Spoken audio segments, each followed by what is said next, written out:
Hello, आवाज़ आ रही होगी आप सबके पास। दोस्तों, कुछ अव्यवस्थाओं के कारण अपनी सॉलिड साइंस पॉइंट की क्लासेस थी वो 1-2 दिन के लिए ऑफ रखी गई हैं। तो ये जो टाइम पीरियड है इसमें आपकी स्टडी का लॉस नहीं हो, इस कारण हमने ये डिसाइड किया है कि भाई जहाँ पे अपना लास्ट टॉपिक कंटिन्यू चल रहा था उसके आगे से अपन चालू करते हैं। तो लास्ट चैप्टर में मैं पढ़ा रहा था chapter number 6,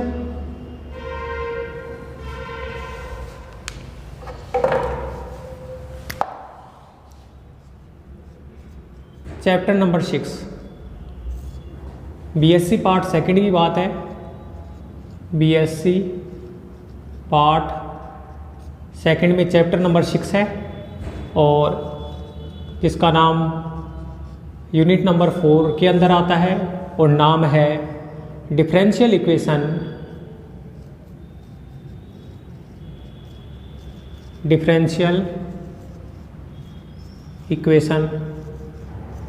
of second order.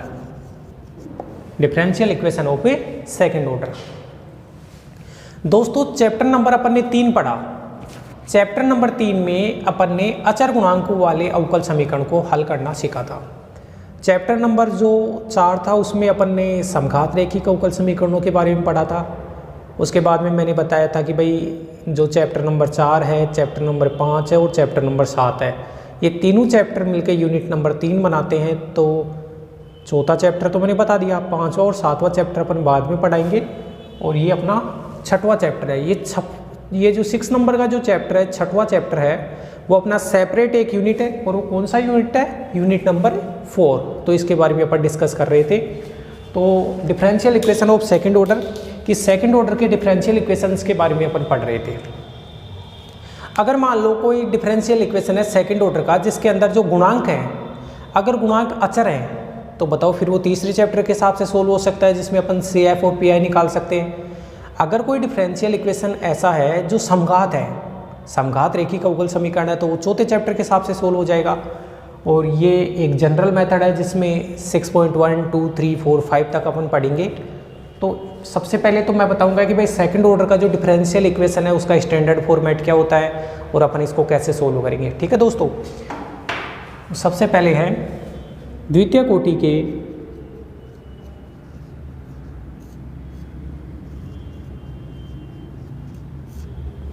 Differential equation of second order. और ये भी कौन से डिफरेंशियल इक्वेशन?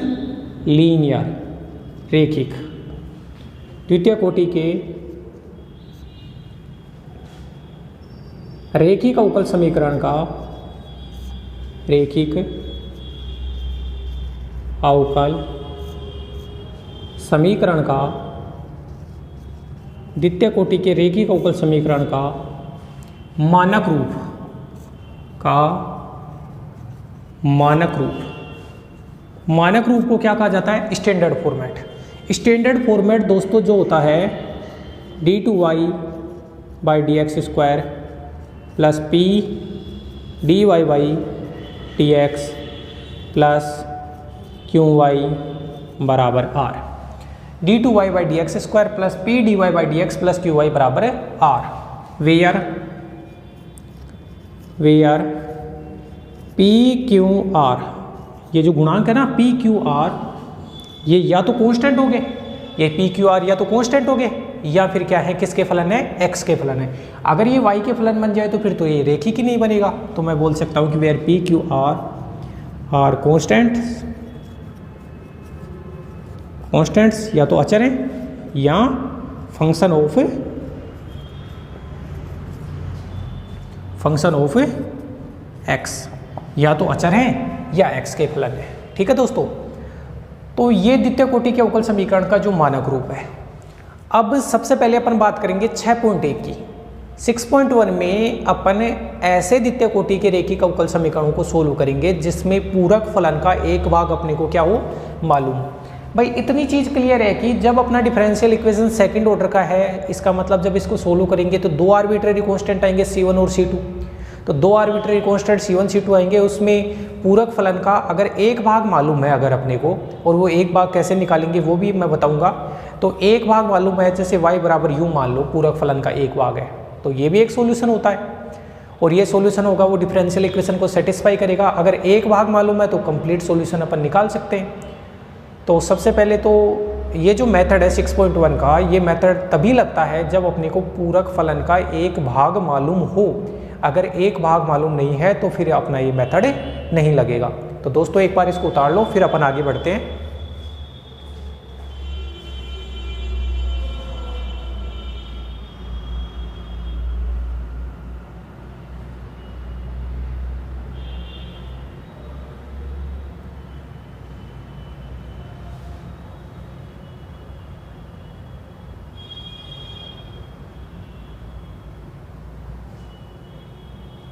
ओके फ्रेंड्स, तो मैं हटा देता हूं इसको।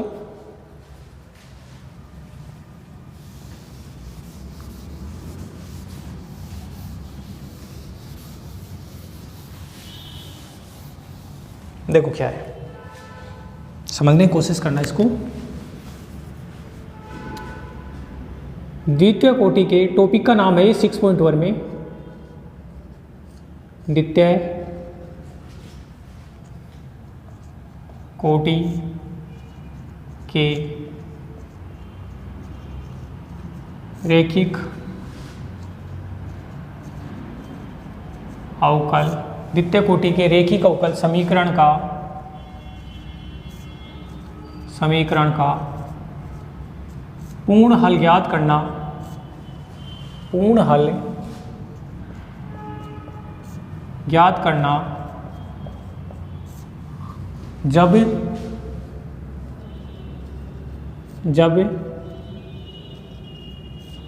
पूरक फलन का एक भाग ज्ञात हो। अगर पूरक फलन का एक भाग ज्ञात है तो फिर उसका पूर्ण हल कैसे निकालेंगे। तो दोस्तों मान लेते हैं, यहां से देखना, ये तो हेडिंग है, माना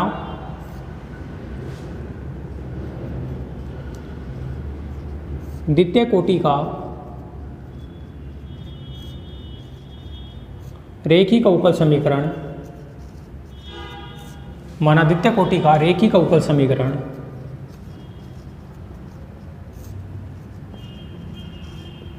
क्या है, d2y by D X square plus p dy by D X plus Q Y बराबर r। मान लो ये द्वितीय कोटि के रैखिक अवकल समीकरण है, ठीक है दोस्तों। और पूरक फलन का एक भाग अपने को मालूम है, क्या है, मान लो y बराबर u है, वो पूरक फलन का एक भाग है। फिर मैं पूरक फलन का एक भाग निकालने के तरीके लिखा दूंगा लास्ट में साइड में, तो लिख लेता हूँ, माना पूरक फलन का एक भाग है, पूरक फलन का एक भाग y बराबर u है। पूरक फलन का एक भाग y बराबर u है तथा पूर्ण हल y बराबर vu है। भाई पूरक फलन का एक भाग तो y बराबर u हो गया, और इस u को v से गुणा कर दो तो y बराबर vu बन गया ना। ये पूरक फलन ये अपना है जो डिफरेंशियल इक्वेशन का कंप्लीट सॉल्यूशन है। तो ये तो पहले से आपको मालूम होगा। अब आपको क्या मालूम करना है, v का मान ज्ञात करना है, फिर u और v को गुणा कर देना, तो अपने को जो गिवन डिफरेंशियल इक्वेशन है उसका सॉल्यूशन दोस्तों मिल जाएगा, ठीक है ना। अब y बराबर u है, वो पूरक फलन का एक भाग है, इसका मतलब y बराबर u है वो भी एक सॉल्यूशन है। तो सॉल्यूशन है हमेशा डिफरेंशियल इक्वेशन को सेटिस्फाई करता है, तो इसलिए अब y बराबर u पूरक फलन का एक भाग है, तो y बराबर u इसमें रखो, तो d2y तो d2u upon D X square plus p du upon D X plus Q U बराबर 0। बराबर 0 क्यों ले रहे हैं दोस्तों, जब भी अपन CF की बात करते हैं तो राइट वाले पार्ट को कितना ले लिया जाता है, 0 ले लिया जाता है। CF में ऐसे ही करती है ना। और ये बताओ पूरक फलन का ही एक भाग है, CF का एक भाग है, तो आप y बराबर u पुट कर दो और राइट वाले पार्ट को 0 ले लो। ये बन गया भाई, एक भाग है y बराबर u तो सॉल्यूशन है, सॉल्यूशन को इस इक्वेशन को सेटिस्फाई करवा दिया। ठीक है, अब देखो आपने जो पूर्ण हल माना वो कितना माना है, y बराबर है vu, y बराबर vu है वो पूर्ण हल है। ठीक है दोस्तों, अब यहाँ पे वैल्यू पुट करनी है तो y की जगह तो ठीक है मैं पुट कर दूंगा, लेकिन dy बाई dx की वैल्यू निकालनी है और d2y बाई dx स्क्वायर की वैल्यू निकालनी है। तो dy बाई dx की वैल्यू निकालूं तो एक बार v को रोका du बाई dx और u को रोका dv बाई dx। ठीक है, ये तो फर्स्ट डेरिवेटिव हो गया। Second derivative d2y by dx square बराबर v को रोका, इसका derivative d2u upon dx square plus इसको रोका, इसका डेरिवेटिव dv बाई dx और रोका था किसको, du बाई dx को रोका था, प्लस इसको रोका, इसका डेरिवेटिव u। अरे जानते हैं ना जब दो फंक्शन गुणा में होते हैं तो डेरिवेटिव कैसे करते हैं, एक को रोकते हैं दूसरे के डेरिवेटिव। इसको रोका, इसका derivative du by dx dv by dx। तो बताओ दोस्तों, ये और ये जुड़ के डबल हो गया ना, तो मैं इसको ऐसे बोल सकता हूँ ये डबल और इसको यहाँ से हटा दो। अब ये और ये इन तीनों वैल्यू को उठा के अपन किस में पुट करेंगे, इक्वेशन नंबर 1 में। तो put these values in equation 1 में पुट करो। d2y बाई dx स्क्वायर की जगह तो ये पुट करो, क्या पुट करोगे, v d2u by dx square plus 2u, u को आगे कर लो उसमें भी कोई दिक्कत नहीं है, du by dx dv by dx plus ये कितना है u, ये तो u है ये v है, u को मैं ठीक तरीके से लिख देता हूँ, u d2v upon dx square. ये सारा का सारा तो ये वैल्यू तो उठा के यहाँ रखी। अब गुणा में यहाँ पे देखो p dy बाई dx की जगह ये वैल्यू पुट करो, u dv by dx plus v du by dx plus q y की जगह vu बराबर r। ये तीनों वैल्यू उठाकर दोस्तों मैंने इक्वेशन नंबर 1 में पुट कर दी। अब इसको सिंप्लीफाई करते हैं। देखो वैल्यू v की निकालनी है तो एक बार तो इसको लिखो u d2v upon dx square plus, अब देखो इनमें देखना है, इसको मैं ऐसे लिख सकता हूँ या नहीं भाई, dv अपॉन dx का गुणांक है 2 du अपॉन dx, ये टर्म आ गई और ये टर्म भी आ गई। इसके अलावा dv बाई dx का गुणांक एक ये रहा, तो dv बाई dx के गुणा में कितना है pu और गुणा में dv बाई dx, ये टर्म आ गई, ये टर्म आ गई, ये भी टर्म आ गई, प्लस ये तो ऊपर वाली, ये टर्म तो ऊपर वाली में ऐड है तो इसको ऐड प्लस। अब क्या क्या बच गया, एक तो ये बच गया d2u बाई dx स्क्वायर, ये टर्म भी आ गई, एक ये है वो है p du बाई dx, इसका भी v कॉमन आ गया, इसका भी v कॉमन आ गया, और ये एक ये इसमें भी v कॉमन लोगे तो ये बचेगा qu, और इसमें और इसमें v कॉमन आ गया तो वो v बार बराबर r। इन सबको लिख दिया। अब दोस्तों इक्वेशन नंबर 2 का यहाँ पे यूज करो, यहाँ पे यूज करो तो ये वाली जो टर्म है वो तो क्या हो जाएगी 0। कैसे, जब आपने इक्वेशन नंबर 2 का ये यूज किया तो ये तो 0 हो गया। अब जो बचा उसको लिख देता हूं मैं, u d2v, एक तो ये बच गया dx स्क्वायर, ये भी बच रहा है 2 du by dx plus pu और बार dv बाई dx, और ये 0 हो गया तो बराबर r। एक बार इतना उतार लो आप, फिर अपन आगे बढ़ते हैं और इक्वेशन 2 और इसको दे दिया इक्वेशन नंबर 3। इतना उतारो दोस्तों इक्वेशन नंबर 3 तक। अगर इसमें कोई प्रॉब्लम आई तो बताओ।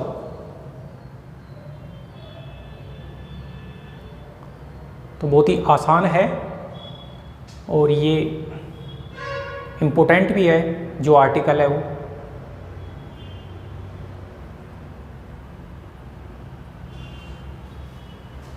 अब अपना काम है इसको सोल्व करना और सोल्व करके किसकी वैल्यू निकालना, v की।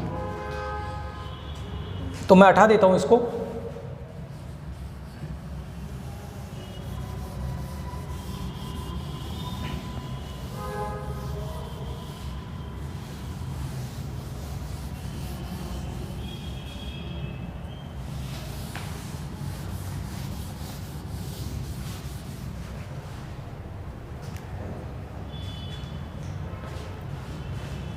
चलो ठीक है, अब यहीं से करने चालू कर देता हूं मैं। तो इसको आप ऐसे लिख सकते हो या नहीं, d2v upon dx² plus u का भाग दो भाई, तो 2 upon u du by dx और u का इसमें भाग दिया तो p dv बाई dx और u का भाग दिया तो यहाँ क्या बचा r अपॉन u, इस u का भाग दे दिया। सेकंड ऑर्डर का बन गया, सेकंड ऑर्डर का बन गया तो मान लेता हूं मैं लेट dv बाई dx है, उसको कोई अन्य वेरिएबल मान लो, जैसे मान लिया कि आप w मान लो, कोई अन्य वेरिएबल है, क्या मान लो w माना। तो बताओ इस चीज को, इसको इक्वेशन 4 नाम दे देना। इसको x के सापेक्ष डेरिवेटिव करेंगे तो d2v अपॉन dx² बराबर बना dw बाई dx और ये दोनों वैल्यू इसके अंदर पुट कर दो। तो put in equation 4, put in equation 4 में पुट करेंगे इसकी जगह तो ये, तो dw अपॉन dx प्लस ये जो बना है उसको ऐसे लिख दूं p plus 2 upon u du by dx और इसकी जगह w बराबर r upon u, equation number 5। दोस्तों ये w के अंदर एक रेखिक अवकल समीकरण बन गया है और वो भी रेखिक अवकल समीकरण भी बताओ कितने ऑर्डर का है, फर्स्ट ऑर्डर का।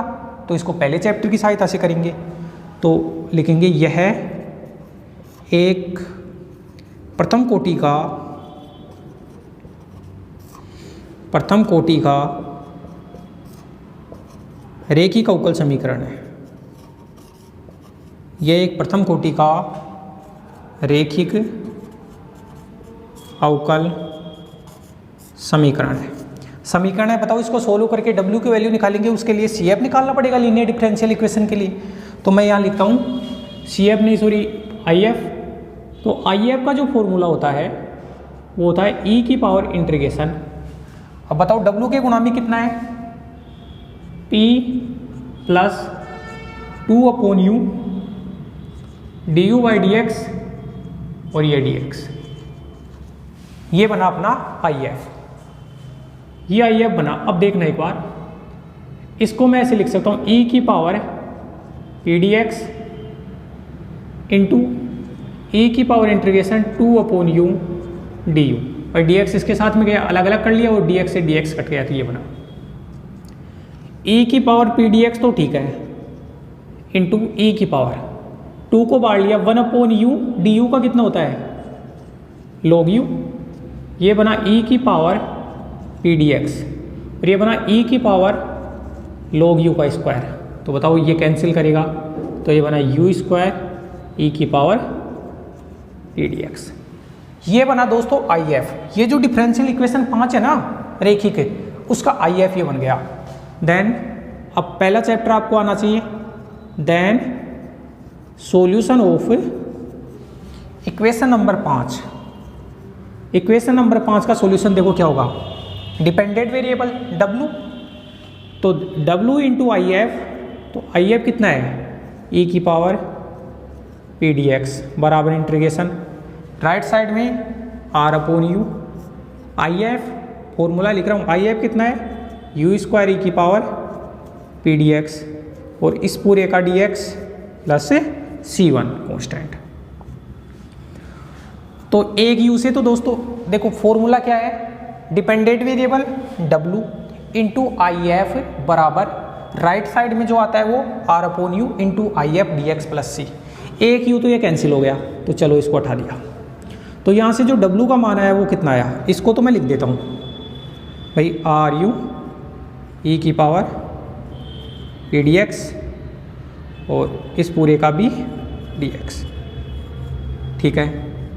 और ये इसके नीचे अपोन में आएगा, तो अपोन में आएगा तो अपोन में आएगा यू स्क्वायर ई की power P D X plus ये सी वन अपॉन यू स्क्वायर और ये भाग में आएगा ऊपर ले आओ तो ई की पावर माइनस का पी डी एक्स। इसको सोल्व कर लेंगे अपन, इसको और इसको अपन सोल्व कर लेंगे। तो बताओ सोल्व करने से किसकी वैल्यू मिलेगी, w की वैल्यू मिलेगी। तो इसको दे दिया इक्वेशन नंबर 6। तो लिखूंगा फाइंड वैल्यू ऑफ w, ठीक है। w की वैल्यू मिल जाएगी, अपन जब क्वेश्चन करेंगे तो बहुत आसानी से हो जाएगा।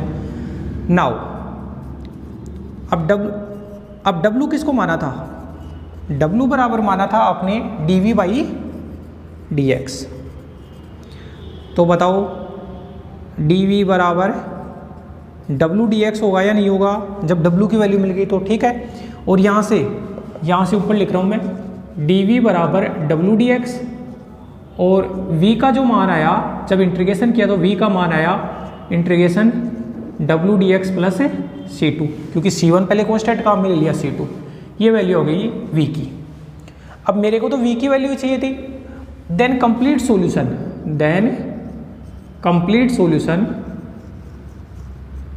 सॉल्यूशन y बराबर वी यू या यू वी ये बन जाएगा। और y बराबर u तो आपको पहले से मालूम था और ये v आ गया, इन दोनों को गुणा में कर देना तो ये अपना गिवन डिफरेंशियल इक्वेशन का कंप्लीट सॉल्यूशन मिल जाएगा।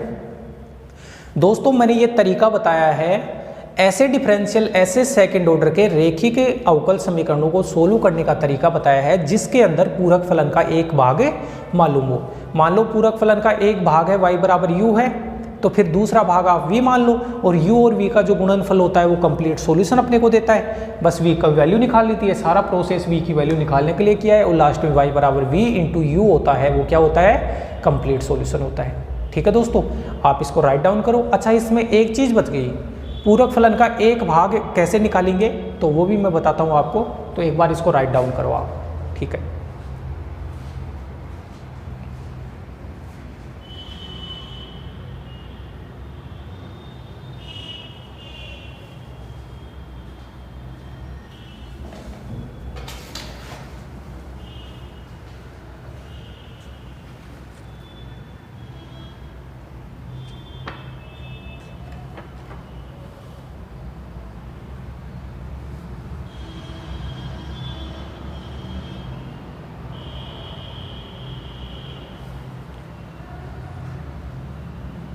आप एक एक स्टेप को समझते हुए उतारो इसको। अगर कोई प्रॉब्लम आती है तो बताना, सारी प्रॉब्लम्स का आपको सॉल्यूशन किया जाएगा। और इससे पहले आपको जो वीडियो मिला हुआ है उसमें बिग ब्रेकिंग न्यूज़ का तो पता चल ही गया है कि भाई 1 नवंबर से अपन ऑफलाइन क्लासेज चला रहे हैं एमएससी एंट्रेंस की और फ्री क्लासेज होंगी, तो ज़्यादा से ज़्यादा उनका फ़ायदा उठाइए आप और सॉलिड साइंस पॉइंट के साथ जुड़िए। दोस्तों मैं इसको हटा देता हूँ, फिर अपने को क्वेश्चंस भी करवाने हैं, तो आप वीडियो को पॉज करके देख लिया करो या फिर रिसम करके दोबारा से चला लिया करो, रीस्टार्ट करके। हटा देता हूँ मैं इसको।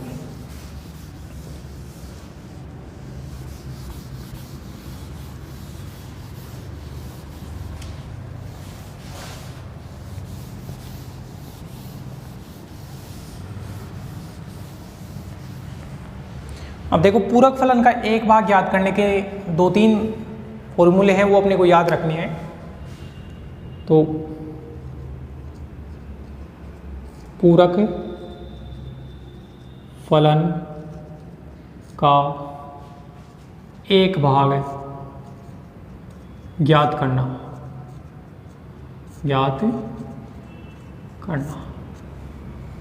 जैसे अपने को सेकंड ऑर्डर का डिफरेंशियल इक्वेशन जो दिया है वो दिया है d2y upon dx square plus p dy by dx plus qy बराबर r। पूरक फलन का एक भाग अपने को ज्ञात करना है। देखो जब भी अपने को जो सेकंड ऑर्डर का डिफरेंशियल इक्वेशन दिया जाए ना, तो आप उसको सबसे पहले स्टैंडर्ड फॉर्मेट में कन्वर्ट करना। स्टैंडर्ड फॉर्मेट में कन्वर्ट करने का मतलब ये है कि जो सेकंड डेरिवेटिव है उसके गुणा में 1 बनाना है, 1 बनाना है। आपको सेकंड डेरिवेटिव का जो कोफिशिएंट है वो कितना बनाना है, 1 बनाना है। अगर मान लो यहाँ कुछ x का फलन गुणा में है तो उसको भाग में भेज दो, भाग में भेज कर 1 बना सकते हैं अपन आराम से। तो ये सेकंड ऑर्डर का जो डिफरेंशियल इक्वेशन है उसका स्टैंडर्ड फॉर्मेट है। अब देखो इसमें पहला आप 1 प्लस p प्लस क्यों करके देखना, अगर ये 0 हो जाए देन y बराबर e की पावर x है वो पूरक फलन का एक भाग हो जाएगा। जैसे y बराबर u होता है ना, तो u का मान बताओ कितना हो गया, e की पावर x। ये पूरक फलन का एक भाग होगा अगर आपने 1 plus p plus q, p और q की वैल्यू यहाँ से निकाल लेंगे। ठीक है, इनको याद करना है जो लिखा रहा हूँ मैं। अगर आपने 1 माइनस p प्लस q बराबर 0 कर दिया और ये करने से 0 हो गया तो y बराबर e की पावर माइनस x है वो पूरक फलन का एक भाग हो जाएगा।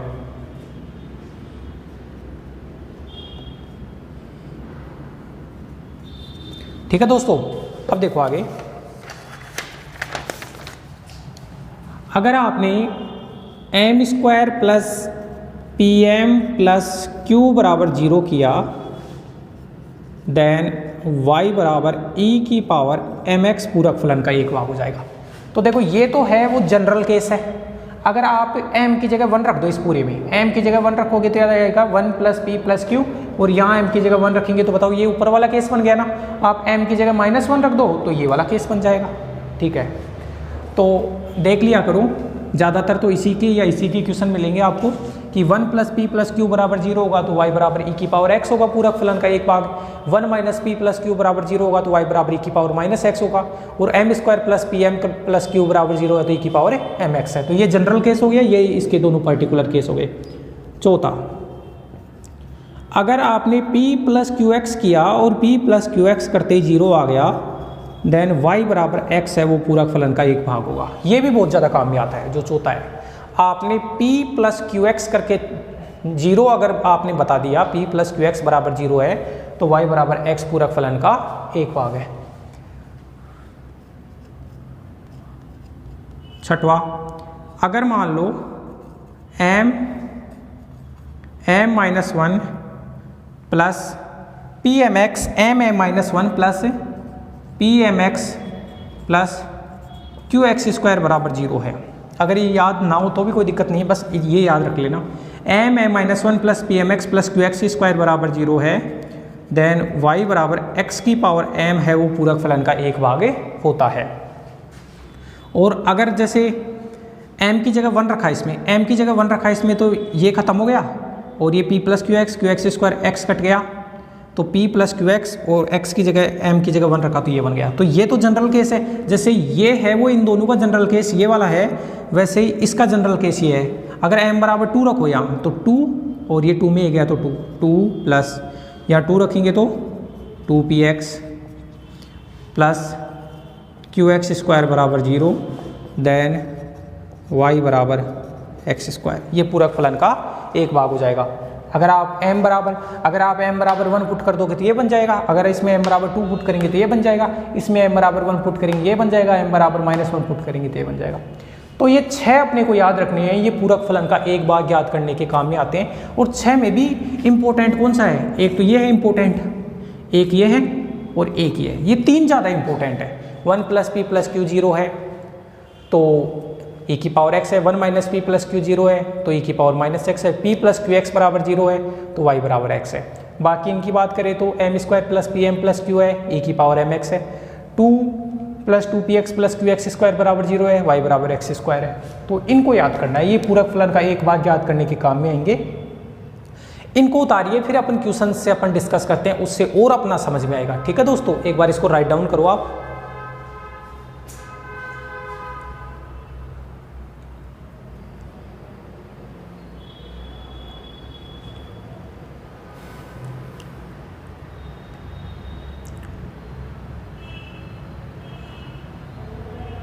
ठीक है, तो अपन आगे बढ़े।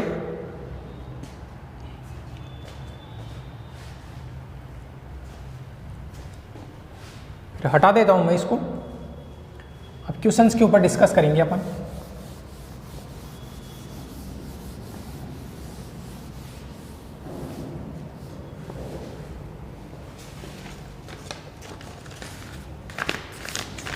जैसे फर्स्ट एग्जांपल अपना दे रखा है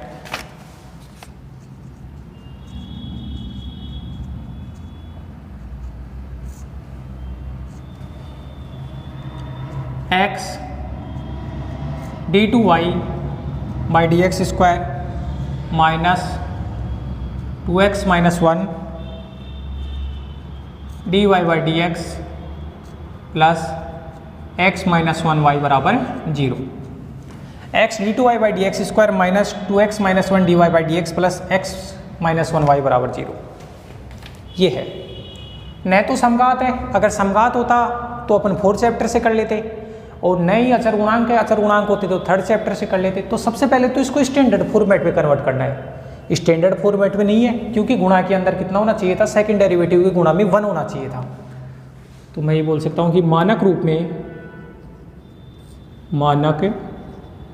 रूप में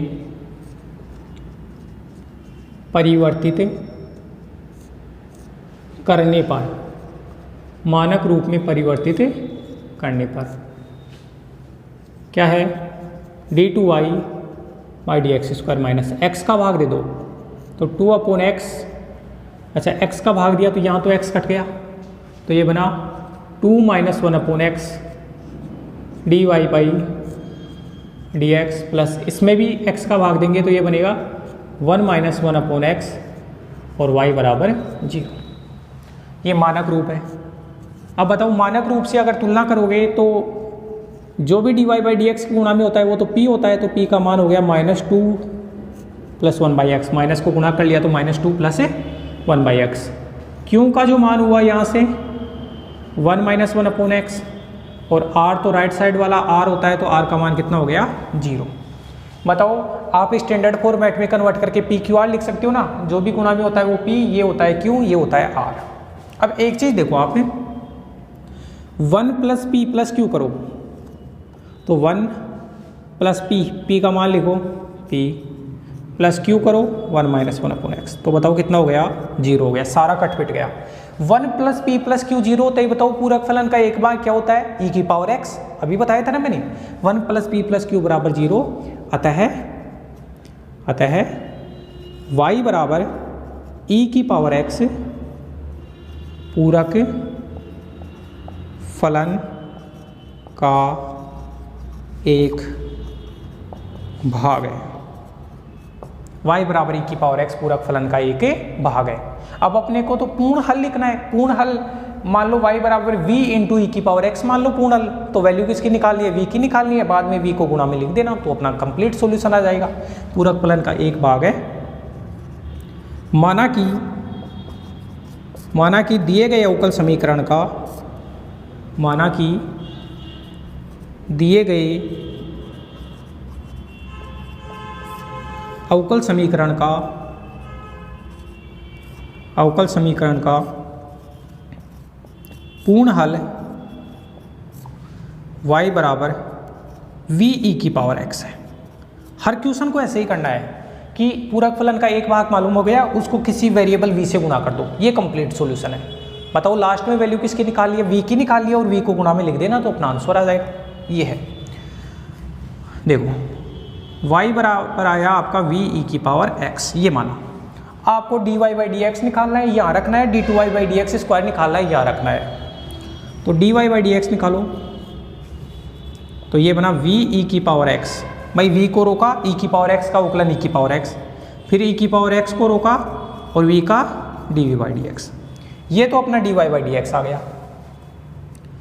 ऐसे ही आप d2y by D X square निकालो तो देखो यहाँ से पहले तो इसका v को रोका, e की पावर x का e की पावर x, v e की पावर x, फिर e की पावर x को रोका और v का e की पावर x को रोका और v का dv बाई डी एक्स। ठीक है, इस dv बाई डी एक्स को रोका, e की पावर x का ये, तो ये और ये ऐसा ही बन गया, तो इसको डबल लिख देता हूँ, ये बन गया डबल। और e की पावर x को रोका और इसका किया तो ये बना e की power x d2v upon dx²। ये बन गया इसका सेकेंड डेरिवेटिव। ठीक है, आप देख लेना, इसको रोकना इसका डेरिवेटिव करना होता है ना ऐसे, फिर इसको रोक लेना इसका डेरिवेटिव करना, ऐसा इसके साथ करना। ये सारे मान रखो समीकरण नंबर 1 में। उपरोक्त मान समीकरण 1 में पुट करो। तो समीकरण नंबर 1 देखो, d2y/dx² है, उसकी जगह तो ये पूरा रख दो। क्या? e की पावर x, यहाँ से लिखना चालू करो, d2v upon dx² second derivative plus 2e की power x dv/dx plus v की पावर x। ये पूरा का पूरा मान तो उठा के यहाँ रख दिया। अब ये minus 2 - 1 upon x, 2 - 1 upon x यहाँ लिख देता हूँ मैं, माइनस का 2 - 1 अपॉन x। बताओ इसके गुणा में dy/dx है, उसकी जगह ये रख दूँ। क्या? v e की पावर x प्लस e की पावर x dv/dx, और ये प्लस का 1 - 1 अपॉन x और y की जगह कितना रख दूँ? v e की पावर x बराबर 0। सारे मान उठा के रख दिए। अब इसको सोल्व करना है। अब दोस्तों ध्यान रखना, एक टेक्निक बताता हूँ। आपने अभी तक का सोल्व किया है वो सही है या नहीं, उसका चेक करने का तरीका ये है कि v के अंदर सेकंड डेरिवेटिव और फर्स्ट डेरिवेटिव तो रहेगा, लेकिन जो v की पावर 1 है ना, v का गुणांक हमेशा 0 होना चाहिए। अगर इसको सोल्व करने से अगर v का गुणांक 0 बन रहा है ना, तब तो आपने जितना किया है वो सही है। हर क्वेश्चन में ऐसे ही होगा, v का गुणांक तो 0 बन जाएगा। अगर ऐसा होता है तो अभी तक वो किया है वो सही है, वरना आपने कहीं ना कहीं मिस्टेक कर दी। हर क्वेश्चन में देख लेना ये चीज। तो सबसे पहले तो देखो e की पावर x को हटाओ, यहाँ भी है, यहाँ भी है, यहाँ भी है, यहाँ भी है, यहाँ भी है और यहाँ भी है, उसको तो 0 में जाने दो, क्योंकि वो 0 होता नहीं तो बाकी का बचा हुआ 0 हो जाएगा। अब देखो यहाँ कितना बचा? 2 dv/dx और यहाँ बचा v। एक बार तो -2 को इनसे गुणा करो, -2v e की पावर x तो गया ही, और ये -2 को इससे करोगे तो -2 dv/dx। अब माइनस माइनस प्लस हो गया, तो अब 1/x को इनसे गुणा करोगे तो v अपॉन x, क्योंकि e की पावर x तो हट गया था, और ये प्लस का 1/x है, उसको इससे गुणा करोगे तो 1/x dv/dx प्लस v को इनसे गुणा करो, e की पावर x तो हट गया था, तो ये बना v - v/x बराबर 0। e की पावर x को तो 0 में जाने दो और ये बच गया। ये v, ये v, ये v कट गया। इसके अलावा ये v और ये कट गया। अब बताओ जो v की एक घात के पत्ते वो तो सारे कट गए, और ऐसा होना भी चाहिए था। अगर ऐसा हो रहा है तो अभी तक अपन ने जो किया है वो सही किया है। तो ये बना d2v अपॉन dx², dv/dx की टर्म, ओहो dv/dx भी कट गया, तो ये बचा 1/x dv/dx बराबर 0। इसको दे दिया इक्वेशन नंबर 2। अब आप मान लो लेट dv/dx को कुछ अन्य वेरिएबल आप मान लो अपनी तरफ से। क्या मानोगे? w मान लो। ये w मानोगे तो बताओ d2v अपॉन dx² का मान कितना हो जाएगा? dw/dx। और ये दोनों मान उठा के इक्वेशन नंबर 2 में पुट कर देंगे। तो एक बार इसको उतारिए। इतना समझ में आया या नहीं आया बताओ। देखो बस ये ध्यान रखना कि जब ऐसे गुणा करो ना तो v की कोई भी टर्म नहीं बचनी चाहिए, v का गुणांक हमेशा 0 बचना चाहिए। अगर किया है देखो v का गुणांक नहीं आ रहा ना, तब तो किया है वो सही है, वरना कहीं ना कहीं मिस्टेक कर दी। ओके, इसको उतारिए, इसके आगे अपन करते हैं।